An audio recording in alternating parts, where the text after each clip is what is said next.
¿qué tal? Los saluda Javier Arguedas con un nuevo repaso semanal, un resumen casual de algunas de las noticias internacionales más destacadas de esta semana, una semana marcada por los conflictos internacionales. Vamos a ver cuáles son los temas que me gustaría repasar con ustedes en esta semana. La semana 27 de este año 2020. Comenzamos por la crisis generada en China a raíz de la implementación de la ley de seguridad en Hong Kong y el enfrentamiento con Estados Unidos a raíz de ella, la situación del oro de Venezuela en Reino Unido y las tensiones entre Venezuela y la Unión Europea, las recompensas que Rusia habría pagado a los talibanes para matar a soldados estadounidenses y finalmente la situación de las tropas de Estados Unidos en Colombia que también han puesto en aprietos al presidente Iván Duque. Bueno, el primer tema que me gustaría tratar con ustedes es la implementación de la nueva ley de seguridad en Hong Kong. Esto ya lo habíamos tratado en semanas anteriores, en el momento en el que China presentó esta ley. Recordemos que Hong Kong es una área administrativa especial dentro de China que estuvo bajo el dominio británico, pero que después se entregó a China, pero eso sí, con una condición que fuera un territorio con poderes independientes, es decir, un poder ejecutivo, legislativo y judicial independiente del gobierno de China y que también ejerce la democracia similar a los países occidentales. Bueno, lo que ocurrió fue que a raíz de una serie de acciones por parte del gobierno chino, que en opinión de muchos estaban suprimiendo esa autonomía de esa región, pues empezaron a generarse protestas significativas. Y esas protestas llevaron al gobierno chino a implementar una nueva ley de seguridad que muchos asumen es en realidad una forma de suprimir cualquier tipo de movimiento pro democracia en Hong Kong, de manera que la gente ya no va a poder salir a las calles. Y así prácticamente es como está sucediendo en estos momentos. Así como lo titulaba aquí la agencia EFE, Hong Kong registra los primeros arrestos bajo la ley de seguridad en una protesta. Inmediatamente después de que se aprobó esta ley, ya hubo acciones por parte de la policía que arrestaron a algunas personas que estaban pues simplemente manifestándose, aparentemente también de forma pacífica, en contra de esa ley de seguridad y en contra de lo que aparentemente es ese dominio por parte de China del área especial de Hong Kong. Esto no solamente tiene una implicación en el nivel nacional para el gobierno chino, sino que también tiene, por supuesto, implicaciones internacionales y está generando toda clase de tensiones entre China y diversos países. Hong Kong, recordemos, era un puente para Occidente a toda China. Al final de cuentas, es una ciudad de enorme relevancia internacional desde el punto de vista financiero también. Y finalmente, por supuesto, es quizá la parte de China que mayores conexiones tiene con los países de Occidente. Entonces, obviamente hay un enorme interés por parte de bloques como Estados Unidos o como la Unión Europea porque se mantenga esa autonomía y porque Hong Kong sea relativamente independiente del gobierno central de China. Y por eso es que ya hemos visto acciones por parte de los diferentes gobiernos para contrarrestar esa ley de seguridad y para defender esa autonomía de Hong Kong. En particular, ahí habría que fijarse hacia Estados Unidos, así como lo titulaba aquí el diario La República. La Cámara de Estados Unidos aprobó un plan de sanciones a China por Hong Kong.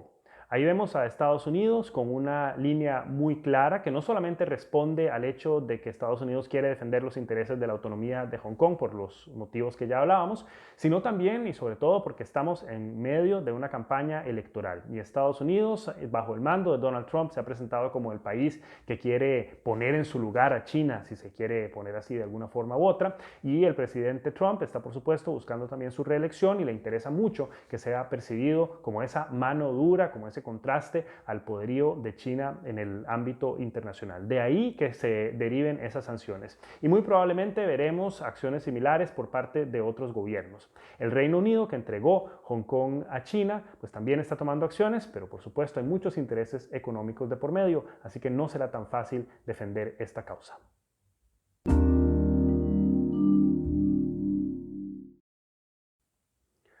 Bueno, esta ha sido una semana indiscutiblemente polémica para Venezuela, sobre todo en sus relaciones internacionales, y esto a raíz de dos grandes ejes que podemos tocar en este repaso semanal. El primero es la disputa por el oro de Venezuela. Esto comenzó a raíz de que Nicolás Maduro, como parte de la lucha de Venezuela en contra de la crisis del coronavirus, decidió sacar fondos que pertenecen a Venezuela del Banco de Inglaterra. Son lingotes de oro por un valor de alrededor de $1.000.000.000 millones de dólares que son de Venezuela, pero que están guardados en las bóvedas del Banco de Inglaterra.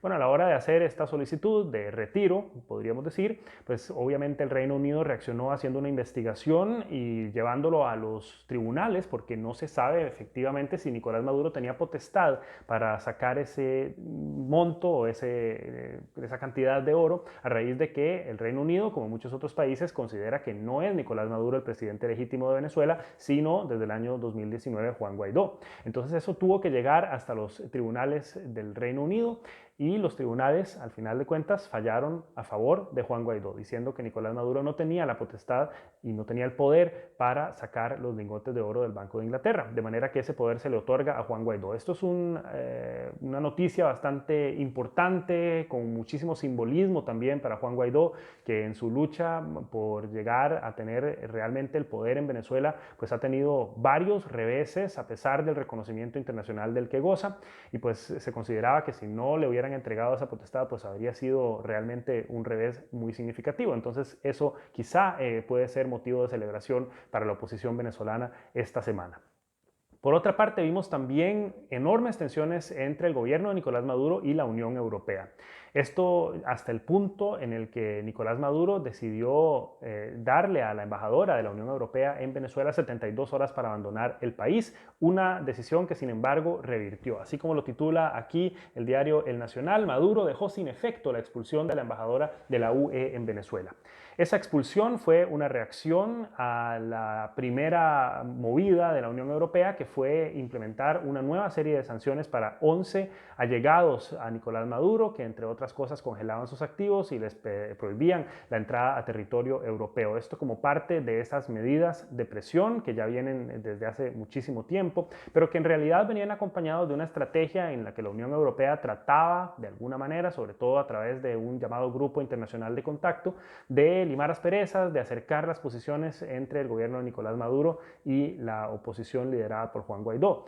Así que, independientemente de que se haya revertido la decisión, el hecho de que haya habido esta expulsión en primera instancia, se llamó también a consulta a la embajadora de Nicolás Maduro ante la Unión Europea y en Bruselas, pues esto nos muestra que hay una erosión muy clara de esas relaciones diplomáticas entre Venezuela y la Unión Europea, y no sabemos hasta qué punto esto podría deteriorarse aún más.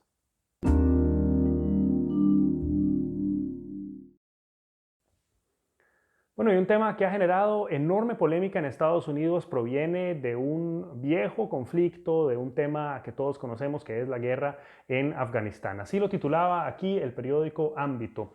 Rusia pagó para que maten a soldados estadounidenses en Afganistán, confirman las agencias de inteligencia. Recordemos que el conflicto en Afganistán es un conflicto armado que lleva ya más de 18 años, que Estados Unidos invadió Afganistán en el año 2001 pensando que ahí estaba Al Qaeda y que eran los responsables del atentado del 11 de septiembre. Y desde entonces ha habido tropas estadounidenses en Afganistán. Sabemos también que obviamente Estados Unidos y Rusia en principio son enemigos, pero que ha habido una cierta condescendencia de parte del presidente Trump hacia Rusia en su mandato. Bueno, sale a relucir entonces esta noticia de que a pesar de que Estados Unidos y los talibán, que son otro grupo que está peleando en Afganistán por el poder y que está en contra del gobierno, y que habían firmado un acuerdo con Estados Unidos que en principio era visto como un primer paso hacia la paz en la región, pues a pesar de ese acuerdo, en realidad estaría Rusia pagando para que los talibanes lo que hagan sea matar a soldados estadounidenses. Esto, por supuesto, generó indignación en Estados Unidos, pero no tanto en la Casa Blanca, porque, y esto es quizá lo más curioso, en el mismo momento, en un momento similar en el que se revelaron estas informaciones a la inteligencia estadounidense, Estados Unidos, bajo el mandato de Donald Trump, estaba en realidad abogando porque a Rusia se le volviera a incluir en el llamado grupo de los G7, que son los grupos de las 7 principales economías del mundo, y en el que Rusia antes solía estar bajo el formato de G8, pero que fue expulsado a raíz de la anexión de Crimea, que fue un conflicto en el que Rusia una vez más se enfrentó a Occidente y a la Unión Europea en particular. Bueno, entonces, por supuesto que muchos se preguntan si el presidente estadounidense estaba realmente informado de lo que estaba pasando en el momento en el que estaba defendiendo que Rusia ingresara nuevamente a un grupo en vez de ejercer presión en contra de Rusia. Y así se titulaba también en 20 minutos, por ejemplo, según fuentes de AP, la Casa Blanca supo de esas recompensas rusas en el año 2019. Y aquí es donde está el conflicto más importante que se está generando en estos momentos en Estados Unidos, y es si el presidente Donald Trump sabía o no lo que estaba pasando con estas recompensas. La Casa Blanca salió muy rápido a decir que estas informaciones eran informaciones apenas preliminares, que la inteligencia no necesariamente había ya confirmado, que no había unidad ni siquiera dentro de la misma inteligencia estadounidense sobre si esto era cierto o no, pero por supuesto que en caso de saberlo podría ser un gran bemol para la campaña de reelección de Donald Trump, y como siempre en estos días, nada de lo que ocurre en Estados Unidos pasa por casualidad.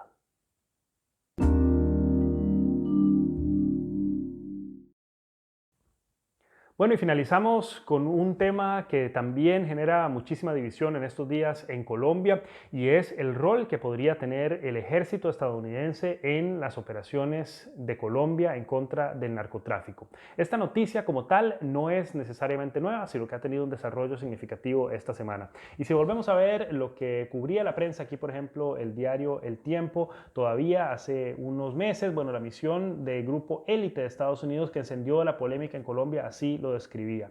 Y es que Estados Unidos envió un grupo élite de su ejército, así como lo dice aquí el artículo, para apoyar aparentemente las actividades de Colombia en contra del narcotráfico. Pero por supuesto que esto siempre es visto con enorme escepticismo, porque primero, lógicamente, cada vez que hay operaciones militares de un país extranjero en otro territorio, pues se habla inmediatamente de un tema de soberanía, si esto realmente es permitido o no, y hasta qué punto pues Colombia estaría entregando su soberanía a las manos de Estados Unidos. Esto ha sido tratado de justificar en varias ocasiones, tanto por el gobierno de Iván Duque como por la parte de Estados Unidos, indicando que no, que de ninguna manera esto es realmente una operación militar en ese sentido, sino que son militares que están apoyando con informaciones, con, digamos, informaciones de inteligencia, las operaciones en contra del narcotráfico que hay en Colombia, así como Estados Unidos apoya en misiones similares a otros países.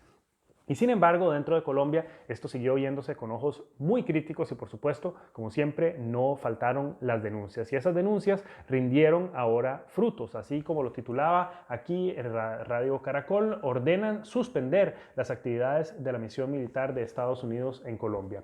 Y esto fue un tribunal superior en Colombia que dictaminó que esta forma de proceder no era correcta, en particular porque si hay una operación militar o si hay soldados extranjeros o de alguna forma haciendo operaciones en Colombia, pues esto tiene que pasar por el Parlamento, y esto no fue así, fue una decisión, digamos, un poco más directa del gobierno. Así que esto, lógicamente, va a enfrentar a los poderes, al poder legislativo y al poder ejecutivo, en momentos en los que de por sí, sobre todo las operaciones militares en Colombia, han estado en enormes críticas por casos de abuso infantil por parte de soldados que han circulado en la prensa también a lo largo de los últimos días. Así que es un momento sumamente crítico, y no hay que olvidar otro aspecto también muy importante cuando se oye que hay soldados estadounidenses en Colombia, y es el tema de Venezuela. Hay quienes también aducen que una de las razones por las que esto se ve con ojos tan críticos es porque se teme que haya algún tipo de plan para alguna intervención militar en Venezuela. Esto hasta ahora nunca se ha confirmado realmente, aunque sí vimos una operación de carácter militar que habría partido de aguas colombianas y que habría llegado a las costas de Venezuela, como también en algún momento les había contado. Así que, por supuesto que las voces de alarma siempre surgen cuando se habla de soldados estadounidenses operando en territorio de Colombia. Mucha tela que cortar, y algo que definitivamente todavía escucharemos en los próximos días. Bueno, y así llegamos al final de este repaso semanal. Espero que les haya gustado. Si es así, recuerden, como siempre, que pueden comentar y compartir. Para aquellos que están viéndolo en YouTube, recuerden que pueden suscribirse al canal para recibir siempre los videos. Y para los que lo ven en otras plataformas, pueden también darle like a la página de Javier Arguedas para tener ahí también siempre el más reciente repaso semanal. Yo los espero, como siempre, la próxima semana. Hasta entonces, que la pasen bien.